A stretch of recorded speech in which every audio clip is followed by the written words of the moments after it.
อันมีพระพุทธพระธรรมพระสงฆ์กุลพ่อกุลแม่กุลครูบาอาจารย์กุลศีลธรรมกรรมฐานจงมาปกห่มรักษาครูบาอาจารย์พระเจ้าพระสงฆ์ทุกรูปปกห่มรักษาบ่ออกไม่ออกศรัทธาตั้นสาธุชนคนดีผู้สนใจใฝ่ในธรรมทุกท่านขอถวายความเคารพแสดงความนับถือพระมหาเถระพระเถรานุเถระเจ้าคณะพระสังฆาธิการครูบาอาจารย์เจ้าที่เปิดวิทยุฟังอยู่ที่วัดที่ว่าเวลานี้ทุกรูปทุกตนทุกองค์เจริญปอนศรัทธาญาติโยมสาธุชนคนดีผู้สนใจใฝ่ในธรรมทุกท่านได้เวลาแล้วเนอได้เวลาแล้วถึงเวลาแล้วได้เวลาสำหรับการรับฟังธรรมะ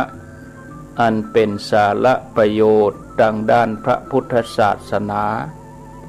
น้ำธรรมคำสอนขององค์สมเด็จพระชินวรสัมมาสัมพุทธเจ้าได้มาปะมาพบมาอู้มาเล่าสู่บรรดาพ่อแม่พี่น้องบ่ออกไม่ออกศรัทธาด้านสาธุชนคนดีทั้งหลายแล้วไผที่ยังบ่ลุกก็ลุกมาเหียนเน้อลุกมาเหียนเน้อหลับลุกเจ้ากินพักดังปลายหลับลุกควายกินพักดังเก้าลุกเจ้าได้หลายลุกควายได้น้อยหลับลุกเจ้าเป็นเจ้าดังหลายหลับลุกควายปาเฮือลูกหลานเป็นหนี้เป็นค่าเน้อตื่นมาเหียเน้อลุกมาเหียเน้อลุกเน้อลุกเน้อลุกลุกลุกลุกตื่นตื่นตื่นตื่นตื่นตื่นได้แล้วลุกได้แล้วญาติโยมท่านทั้งหลายลุกเจ้าตื่นตัวเจ้าบัวกับหันเนื่องนานาพังพร้อมลุกควายบ่อตันหนตางกีดก้อมก้าตัวบ่อต้อมปุ่นอายจุงเก่งเข้าไว้อย่าไปฮื้อขวายต่อหน้าสบายจำไว้เน้อเจ้าจำไว้เน้อเจ้า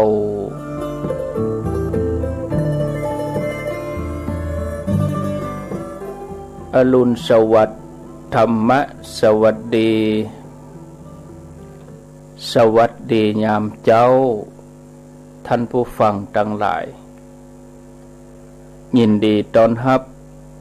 เข้าสู่รุ่งอรุณวันใหม่ปะกันเจ้านี้เป็นเจ้าของวันจันทร์ที่19เดือนเมษายนพุทธศักราช2564วันนี้เป็นวันเดือน8เหนือขึ้น8ค่ำพร่ำว่าเป็นวันจันทร์19เมษายน2564วันนี้เป็นวันพระเป็นวันศีลเนอะศรัทธาญาติโยมมาพบกับรายการ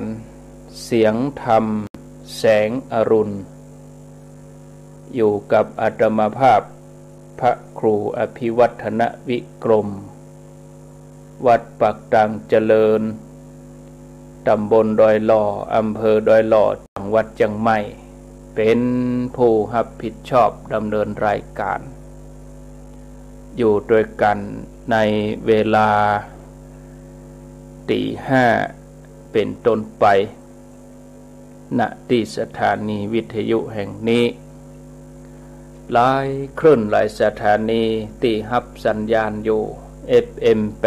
89.50 บ้านทุ่งเรดิโอ 90.0 เวียงป่าเป้าเรดิโอทีมงานของคุณดารุณี FM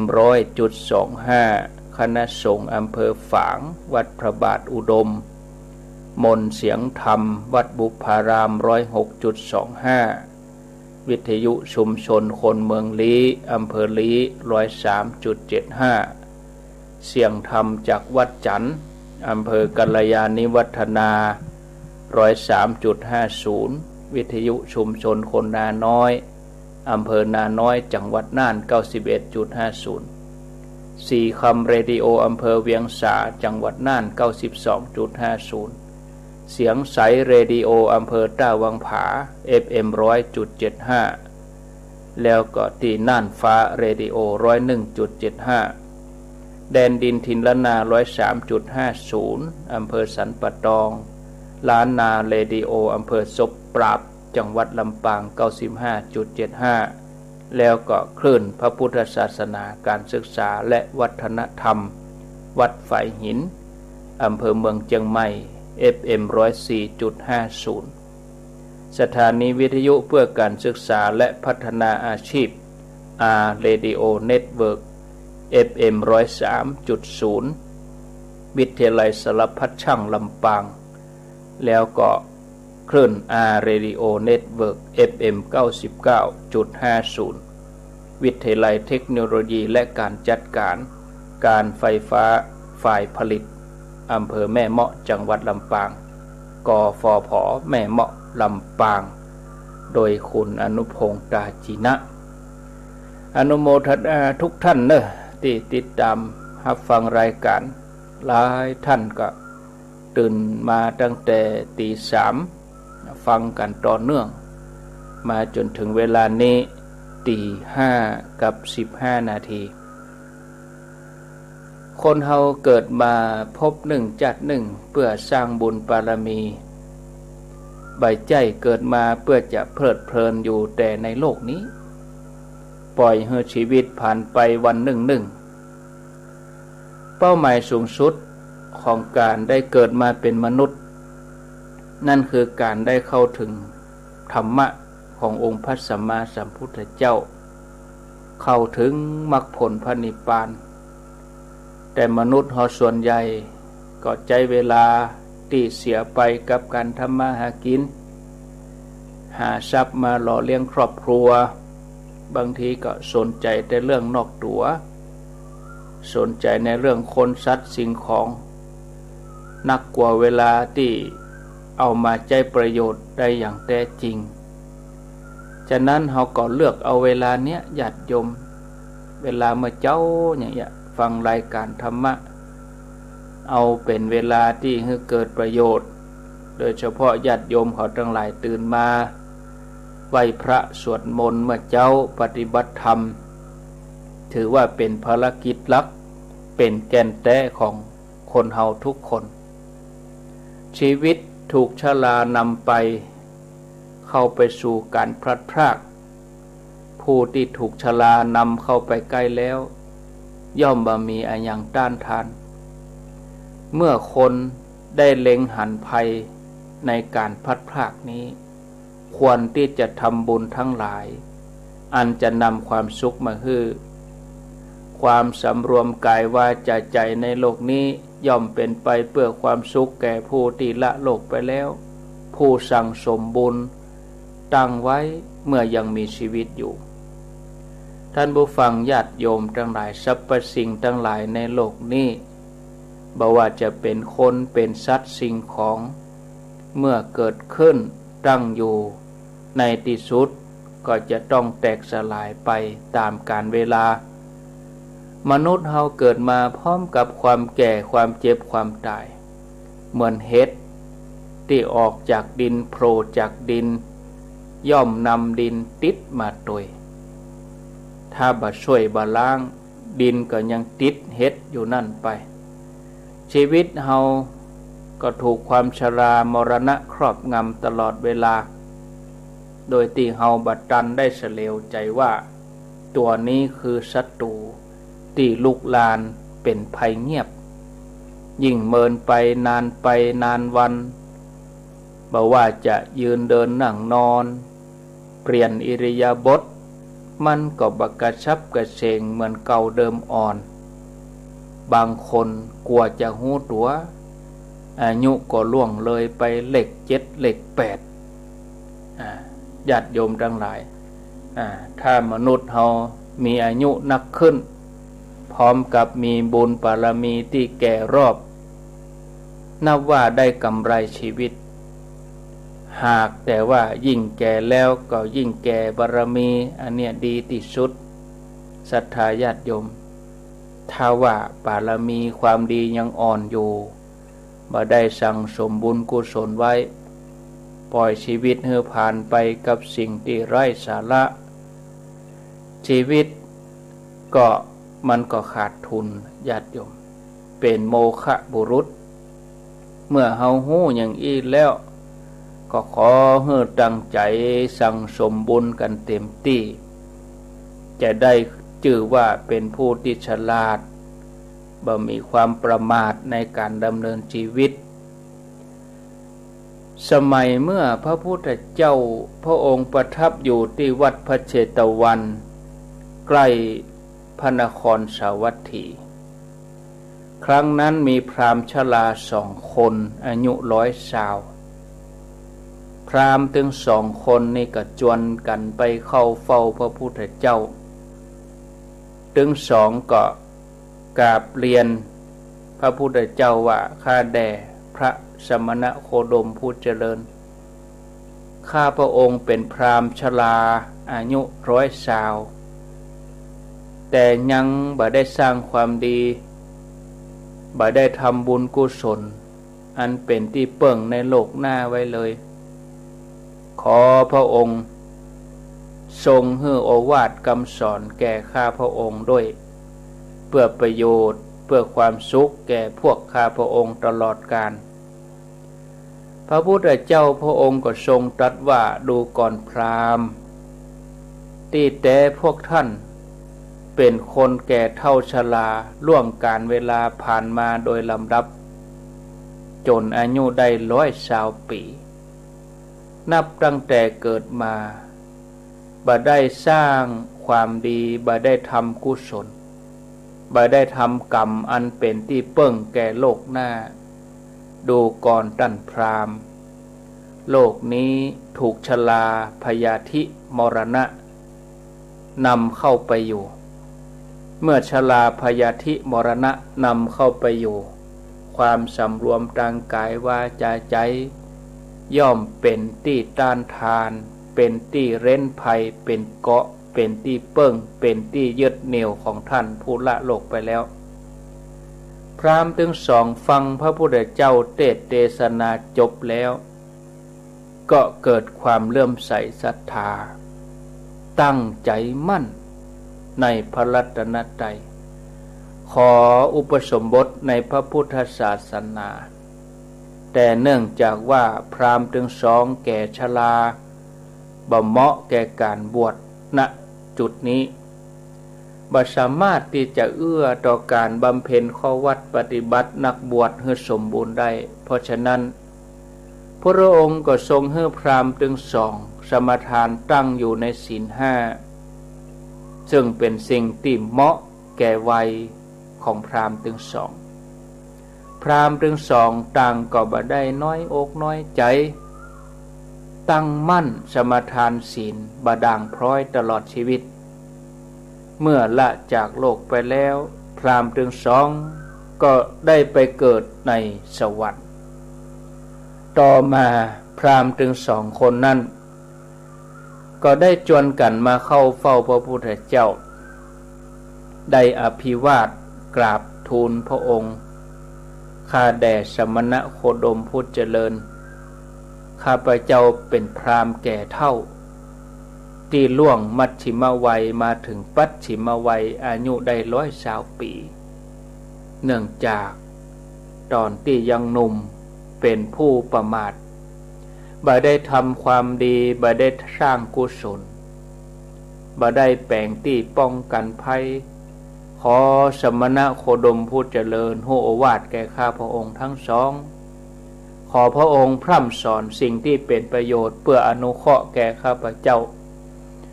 พระพุทธเจ้าพระองค์ก็ทรงตรัสว่าท่านพราหมณ์ท่านแก่เฒ่า ยังบ่ได้ทำที่ป้องกันภัยโลกนี้อัญชลาพยาธิมรณะเผาไหม้เมื่อโลกถูกชลาพยาธิมรณะเผาไหม้อยู่อย่างนี้ความสำรวมกายวาจาใจย่อมเป็นที่ต้านทานเป็นที่เร้นภัยเป็นเกาะเป็นที่อาศัยเป็นไปเพื่อเบื้องหน้าของบุคคลผู้สำรวมผู้ลาโลกไปแล้วจากนั้นพระองค์ก็ตรัสเป็นโอวาทเป็นโอวาทานุสาสนีแก่พราหมณ์ถึง2 คนว่าเมื่อเรือนถูกไฟไหม้สิ่งของอันใดที่นำออกได้สิ่งนั้นย่อมเป็นเพื่อประโยชน์แก่เขาสิ่งของที่ถูกไหม้อยู่ในเรือนนั้นหาเป็นไปเพื่อประโยชน์แก่เขาไม่ฉันใดโลกเมื่อถูกชลามรณะแผดเผาแล้วก็ควรนำออกได้โดยการฮื้อตานสิ่งที่ฮื้อไปแล้วย่อมเป็นอันบุคคลนำออกมาดีแล้วความสำรวมกายวาจาใจในโลกนี้ย่อมเป็นไปเพื่อความสุขเพื่อประโยชน์แก่ผู้ที่ละโลกไปผู้ซึ่งได้สั่งสมบุญไว้ตั้งแต่เมื่อยังมีชีวิตอยู่พราหมณ์ได้ฟังพระพุทธเจ้าเทศนาแล้วเกิดความปีติเลื่อมใสยึดมั่นในรัตนตรัยได้สำรวมกายวาจาใจประพฤติปฏิบัติธรรมตลอดชีวิตเมื่อจากโลกไปก็ไปสู่สุคติโลกสวรรค์จากนั้นญาติโยมเรื่องราวที่เล่าให้ญาติโยมเขาฟังเนี่ยเขาจะหันได้ว่ากู้ชีวิตที่เกิดมาบ่ได้นำทรัพย์ใดๆติดตัวมาแม้แต่น้อยชิ้นเดียวก็บ่มีเมื่อเฮาแก่ตัวเมื่อเฮาจะละจากโลกนี้ไปต่างก็ต้องละทิ้งทรัพย์สมบัติทั้งหมดไว้อยู่ในเบื้องหลังบ่มีสิ่งใดติดตัวไปได้นอกจากบุญกุศลที่ตั้งใจทำไว้ดีแล้วฉะนั้นญาติโยมเมื่อเฮายังมีชีวิตอยู่เฮาต้องหมั่นสั่งสมบุญเพราะบุญต่ออันจะเป็นที่เปิ้งของเฮาเป็นเปื้อนแท้ที่ติดตัวเฮาไปในภพปัจจุบันและชาติหน้าเหมือนเงาติดตามตัวเฮาไปฉะนั้นขอให้เฮาอย่าได้ประมาทในชีวิตให้แห่งสั่งสมบุญบารมีไว้ให้นักวันเวลาผ่านไปรวดเร็วจากวันเป็นเดือนจากเดือนเป็นปีเผลอกำเดียวก็ไปแล้วญาติโยม1 เดือน2 เดือน3 เดือนปีใหม่เมืองผ่านไปเผลอแป๊บเดียวเฮาก็แก่เท่ากันแล้วชรากันแล้วนะเมื่อถึงวันนั้นถ้าเฮาย้อนปิกมาพิจารณาการกระทำที่ผ่านมาเฮาจบพบว่าเฮาได้ใช้เวลาอย่างมีคุณค่าทำสิ่งที่เป็นที่เปิ้งแก่ชีวิตโดยการบำเพ็ญทานรักษาศีลเจริญภาวนาเฮาจะได้บันทึกเสียดายเวลาที่ผ่านไปหากจะมีแต่ความปลื้มปิติเบิกบานเมื่อต้องละจากโลกนี้เฮาจะไปด้วยความอาจหาญไปอย่างมีความสุขไปอย่างมีความภาคภูมิใจบุญในตัวของเฮานี้จะกลั่นจิตกลั่นใจกายว่าใจของเฮาจะสะอาดบริสุทธิ์แล้วก็ดึงดูดสิ่งที่ดีเข้ามาสู่ตัวเฮาเข้ามาหาตัวเฮาเป็นที่เปิ้งแก่เฮาเมื่อบุญเมื่อความดีเต็มเปี่ยมก็จะได้หลุดพ้นจากการเป็นบ่าวเป็นทาสของพยามารหลุดพ้นจากอวิชชาคือความบ่ฮู้ได้ที่เปิ้งอันเกษมแก่ตัวเอาตัวเก่าเฮาเนี่ยเข้าถึงพระรัตนตรัยมีพระนิพพานเป็นอารมณ์ศรัทธาญาติโยมบดีเอาภารกิจประจำวันเป็นข้ออ้างว่ายังหนุ่มอยู่ อ้างว่าบ่ไปเตื้อบ่ทำเตื้อเป็นข้อแม้เป็นเงื่อนไขที่จะทำให้เฮาเกียจค้านจะไหว้พระมาเจ้าก็เจ้าอยู่ลุกมาบ่ลุกเตื้อเนี่ยข้ออ้างทำให้เฮาเกียจค้านละเลยในการปฏิบัติธรรมเพื่อมันฝึกฝนอบรมจิตใจให้สะอาดบริสุทธิ์ถึงเมื่อวันเมื่อคืนรักษาใจของเฮาให้ดีทำภารกิจเป็นหลักใจกู้กับภารกิจประจำวันทำงานภายในภายนอกพร้อมกันไปถ้าทำได้อย่างนี้ทุกวันทุกเวลาทุกสถานที่วันเวลาที่ผ่านไปย่อมเป็นช่วงเวลาที่มีความหมายสำหรับชีวิตของเฮาเพราะใจของเฮาตั้งมั่นมีรัตนตรัยเป็นที่เปิ้งคือมันฝึกฝนอบรมจิตใจอยู่ตลอดเวลาศรัทธาญาติโยมมนุษย์เฮาทุกคนต่างก็แสวงหาความสุขความสำเร็จความสมหวังบ่ว่าการงานการศึกษาครอบครัวที่นอกเหนือจากนี้คนที่ประสบความสำเร็จนั้นต้องประกอบด้วยความสำเร็จดังโลกความสำเร็จดังธรรมดังโลกก็สามารถดำเนินชีวิตอย่างมีความสุขดังธรรมก็มีธรรมะเป็นที่เปิ้งเป็นที่อาศัยการที่เราจะแสวงหาความเจริญรุ่งเรืองให้กับชีวิตถึงพบนี้พบหน้าหรือหลังจากที่ละจากโลกไปแล้วเราก็จะต้องอาศัยหลักธรรมอาศัยบุญอาศัยความดีที่เราได้ได้ทำในปัจจุบันเนี่ยเป็นที่เปิ้งที่อาศัยของเราท่านทั้งหลายนะอันนี้ก็ฝากไว้สำหรับญาติโยมท่านสาธุชนทุกคนทุกท่านที่ตื่นขึ้นมาได้อาบน้ำฟังธรรมฟังธรรมะประคับประคองจิตใจตัวเองไปทุกวันทุกวันนะเวลาตอนนี้ตีห้าเกิงแล้วโอ้เวลาบุยศรัทธาญาติโยมขึ้น98.75นี่ขั้นอ้าวไหมเนี่ยญาติโยมท่านชวลิตท่านได้แจ้งมาแล้วท่านชวลิตได้แจ้งมาว่าขั้นอ้าวไหมว่าโอ้ไฟถ้าจะกระชากกาเนาะศรัทธาญาติโยมก็จะเดี๋ยวก็ได้แปลงให้มากันเนี่ยขั้นเอาไหม้หมดเลยนี่คนนี้เปิ่นแจ้งเข้ามานี่โอ้จะต้องซ่อมแซมจะต้องแปลงที่ 98.75 ห้วยตองซักเปิงกะดักปิ้งคอมก็บดีว่าไหม้ไปเลยเนี่ยนั่นเนี่ยศรัทธาญาติโยมเทคโนโลยีอุปกรณ์เนาะ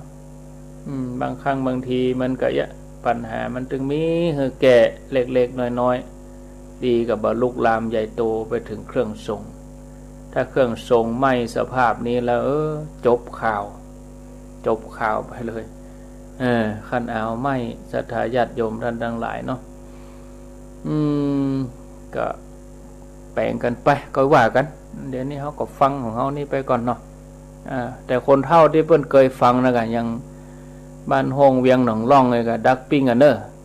ขี้วันมื้อวันเนี่ยถ้าแปลงไว้วันนี้ก็แล้วถ้าช่างบ่ได้อยู่ก็จ้าหน่อยวันพุกวันฮือเพิ่นนะก็ก้อยมาแปลงกันเนาะวันที่30งานชักเก้าดำหัวนี่ก็ยกเลิกไปก่อนนะโยมนะแจ้งท่านผู้ฟังทั้งหลายยกเลิกไปก่อนที่แม่เมาะที่สถาบันธรรมาภิวัตน์นะที่เขาจะสะเก้าดำหัวกันกำหนดว่าวันที่30 เมษายนหลายคนก็เกียมตัวหลายคนก็เกียมครัวแล้วนี่จะเอาไปดำหัวพ่องเสาะรถเสาะหยังกันพ่องประเด็นนี้ก็ยกเลิกไปเนาะก้อยว่ากัน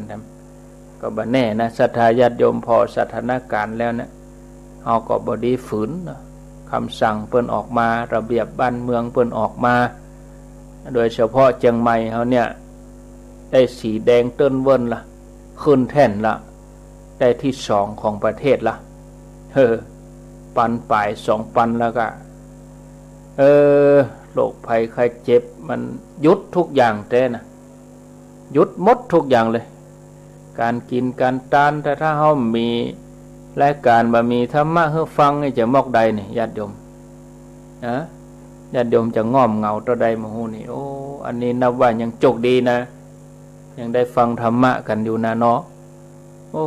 ถ้าได้ฟังเทศฟังธรรมนี่จะง่อมเงากันสักเท่าใดเนี่ยคนเฒ่าคนแก่นี่เป็นละวุ่นละวือกะบ่ได้ยินน้ำธรรมคำสอนบ่ได้ยินธรรมะฟังกันตึงวันก็ม่วนใจอยู่เปลี่ยนกันอาตมาก็ตั้งตี 3มาละวันนี้มาราธอน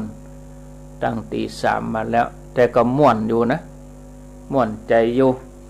0998366322ใครจะจะจาก็ขอเจริญพรโทรเข้ามาแจ้งผลการรับฟังเน้อญาติโยมจะจะจาก็แจ้งเข้ามาได้นะใครจะแจ้งผลการรับฟังสนทนา0998366322มีก็เข้ามาสนทนาถามปัญหาจะเลินปนกับนมัสการเจ้าท่านอาจารย์พระครูเจ้าอันนี้โทษจากอินทนินสิทธิอยู่แม่สิน้อยเมืองฝางเลยเจ้าอินทนินฝนตกก็ไม่มีฝน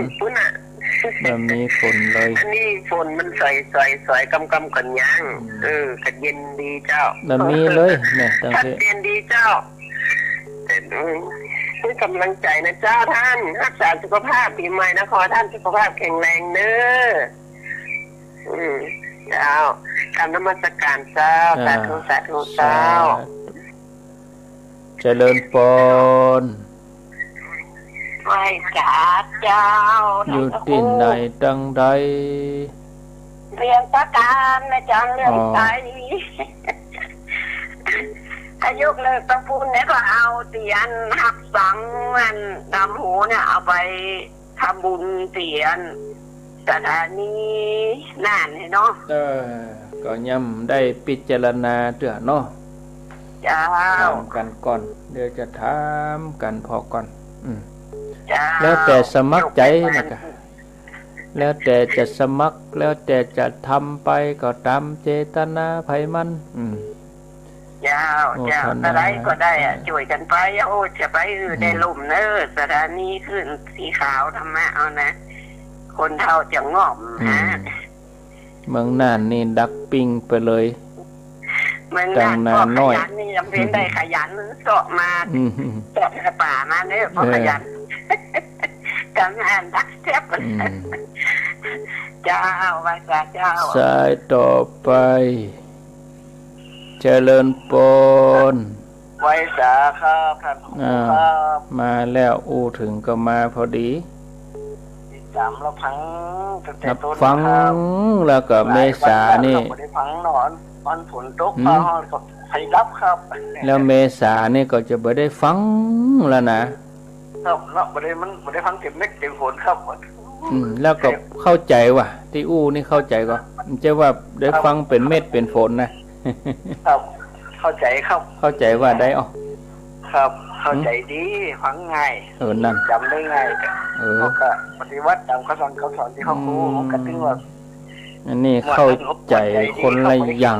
เขาคิดแต่ถึงก็ทำว่าไปนะครับเอาจบอย่าเข้าใจคนละอย่างไงครับกำลังใจท่านโมทนาไม่เข้าใจกันก็มาเข้าใจคนละอย่างเนี่ยก็แล้วแต่0998366322เจริญปนค ครับกล่าวไว้ค่ะครับท่านอาจารย์ ก็บุญธรรมปงน้อง บ่ได้ป้าอันตัวก็ป้าเสียงก็ออกเนาะ เอาเสียงไปเอวเอา เอาเสียงว่าแอวเนาะ ไปเอวกุฏิกูแห่ง ครับครับ เสียงปะ หลาย เป่า ที่ ก็ หลา ได้ ยแห่ง ไป เนาะหลายจังหวัดด้วย เดี๋ยวก็ไปเอวเมืองนั่นเดี๋ยวก็มาเอวเวียงปะเป่าเนี่ย ครับครับ ก็ดีเหมือนกันนะเนาะ ครับ ฟังเปิ้นโทรก็ม่วนดีเฮ้ย มันได้ไปก็เขาก็เอาอย่างนี้กันเนาะ เนี่ยกะเอาเสียงเนี่ยกะ มันอันตรายอ่ะเนาะ เอาเสียงวิทยุไปนี่ไม่อันตราย ครับมันเป็นหยังเอาไปไหนได้หมดเนาะ ไปทั่วเลยได้เลยอาโมทนา ครับที่ฐานอยู่ตลอดครับกล่าวไว้ค่ะครับ ปอบุญธรรมบ้านโป่งน้อง0998366322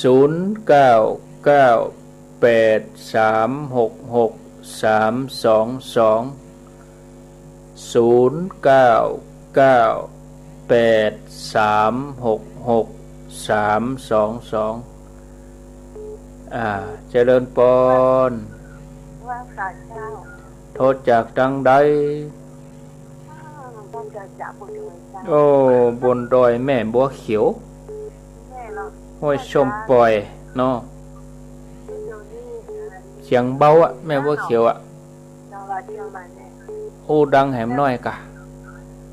เอาโทรศัพท์ใกล้ๆปากหน่อย เจ้า เสียงเบา ลูกเนี่ยไปอยู่โฮยาผู้คบนะจ๊ะ อีกอะลูกแม่บัวเขียวอะ ใหญ่เนาะ อ๋อเขาไปเรียนหนังสือก็ เจ้า อ่อนไปเอียวไปกินเอียวในเวียงตึงอย่างนั้นอะโดนกักตัวหมด เนาะ 14 วันเนอะเมียโดนกักตัวหมดลูกหลานแบนเดนี่มันวัยรุ่นทั้งนั้นไปโดนกักตัวพุ่นอะ เจ้า อ่อน10 ปลาย20 ปลายวัยรุ่นทั้งนั้นแล้วเขาได้ทบทวนตัวเองเนาะกันนี่หลับกำหลับ แล้วลูกของเราเนี่ยเป็นทางงานโรงพยาบาลนครพิงค์เนี่ย ทำงานเป็นเจ้าหน้าที่ เจ้า จะเป็นอิดถึงหมอถึงพยาบาลอิดมดกรรมเดียวนี่ นั่นแล้วก็ เปลี่ยนเวรกันไปเฝ้าไปพอเขาเอาอย่าได้เนาะ ก็ของไปเอียวไปกินกับบ่อดเอาเห็นนี้ เจ้า โมทนาเนอะอดเอาเหี่ยกรรมกาก็เขาก็ไปกินไปเอียวกันนี่ได้ละอ่อน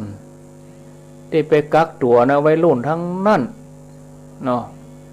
0998366322โอ้จะจำกำนี้กำหนึ่งนะโอ้14 วันเนี่ย เจริญปน กับภาษาเจ้า จากดังใด จากล่องกว้างแต่เจ้า ล่องกวางกะ เจ้า ล่องกวางนี่ฟังนาน้อยเนาะ เจ้าฟังสันนี้นะเนาะเจ้า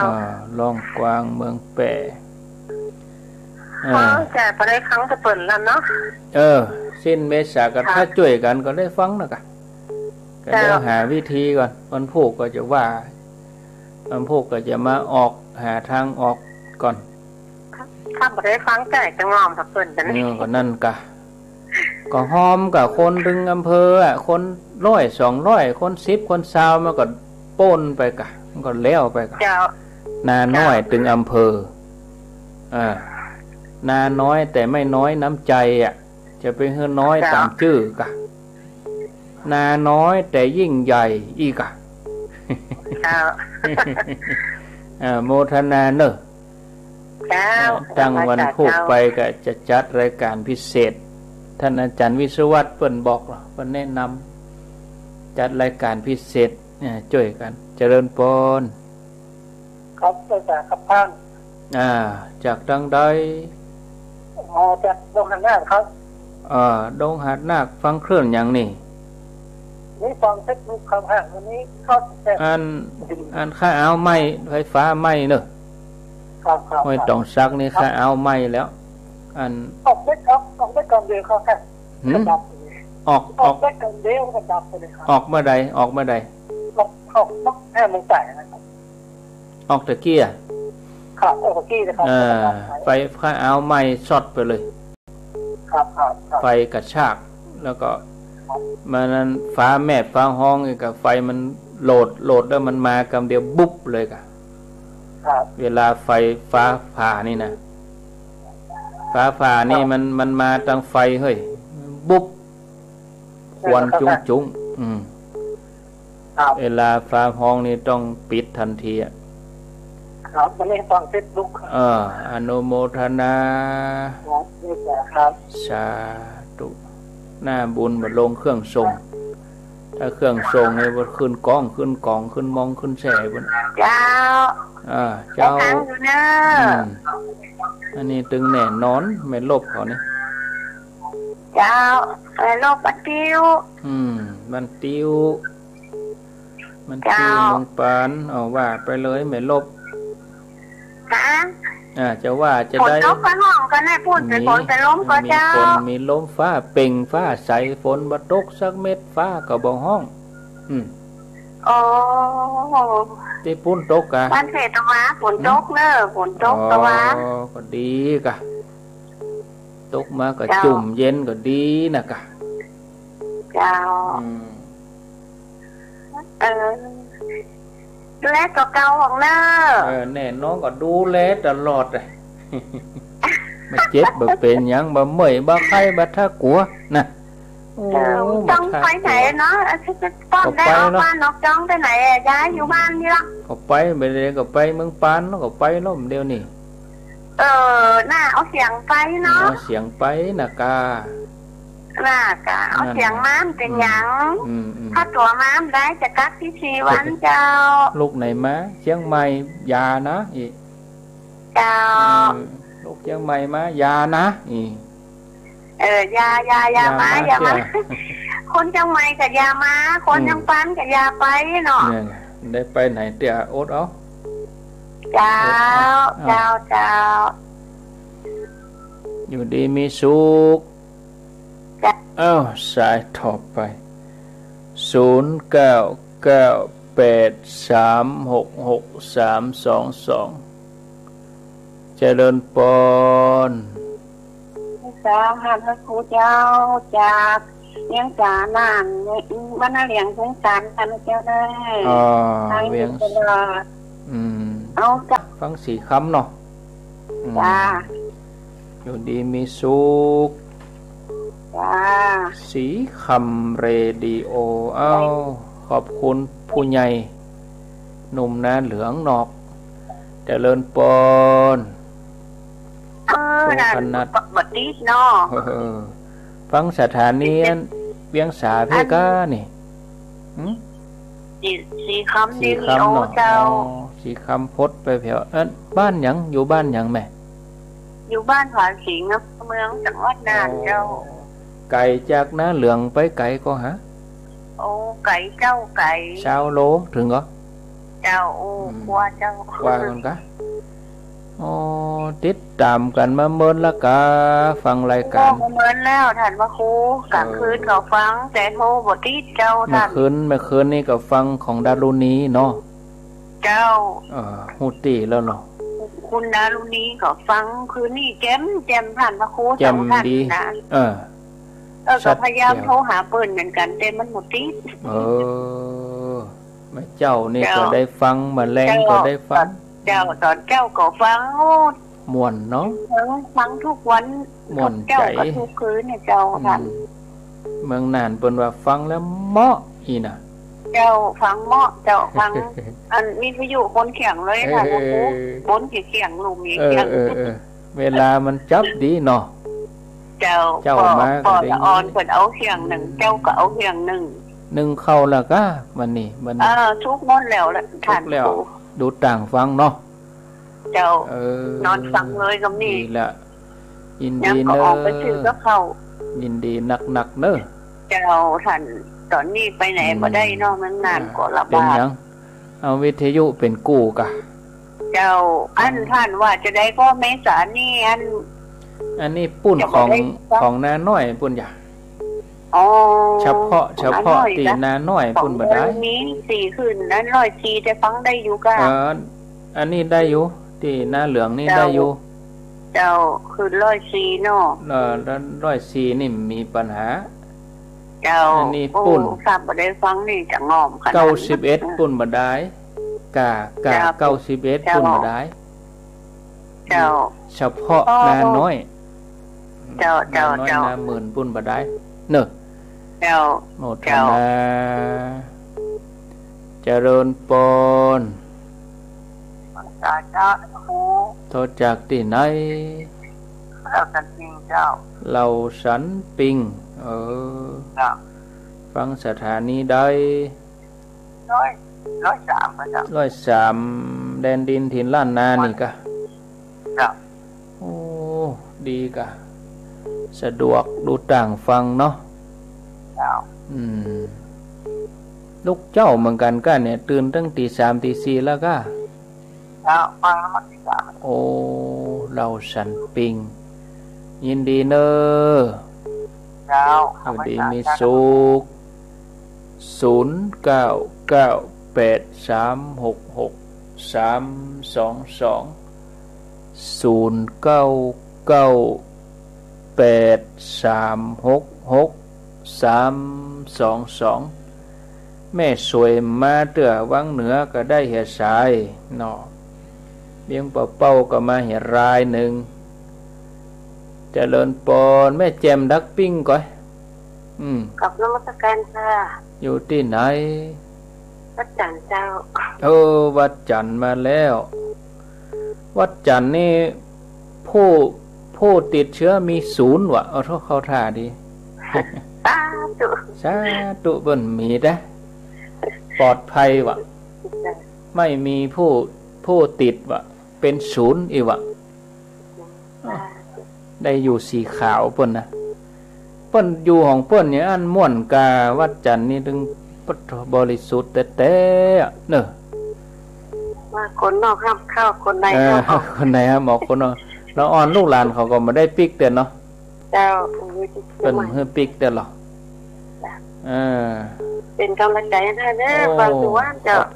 อบคุณตะบรึอันนี้อยู่วัดจันทร์กัลยาณิวัฒนาเจริญปนสายต่อไปไหวสาเจ้าอันนี้อยู่ตรงไหนฮะคนตกก็เจ้าต้องพูดไม่มีเลยไม่มีสักเม็ดเลยโอ้โหไฟนี่ลงเหมือนก็จะง้างฟ้าเลยเจ้าเมื่อใดจะขึ้นกะตะคืนเนี่ยเจ้าจะไปงานข่าวดำกับไปเลย จุ่มเย็นดีกะมันนักแต่เจ้าว่าโอ้โหบอกแบ่งไปต้องปูนท้องนะแต่ว่าเจ้าไปวัดอันนองเหียงให้หลังคาเปิ้นปื้นแล้วดูเปิ้นน่ะแล้วดูฝนเปิ้นแล้วเจ้าทั้งฝนทั้งลมเจ้าเนาะอันนั้นเปิ้นยกเลิกไว้ก่อนยกเลิกไปแล้วเนี่ยมันเลยอ่ะเนาะแม่นน่ะโอ้นาทีก็ลดตัวกันเป็นเส้นบ่กะค่ะประจุดหมายแม่มอดตัวกันลุ่มๆละกานักกะเกิดก็ม่วนแล้วนี่เอาเจ้าเนาะไม่เป็นไรเจ้าใจแล้วแม่เจ้าธนาเนอเจ้าสาธุเจ้าแม่เจรูนป่อไพบูลย์ปกปิงเมืองวะแต่ว่าเปิ้นมาหนองเหียงกะเจริญปนจากที่ไหนว่าสัญญาท่านผู้จากบ้านบวกเจ้าบ้านบวก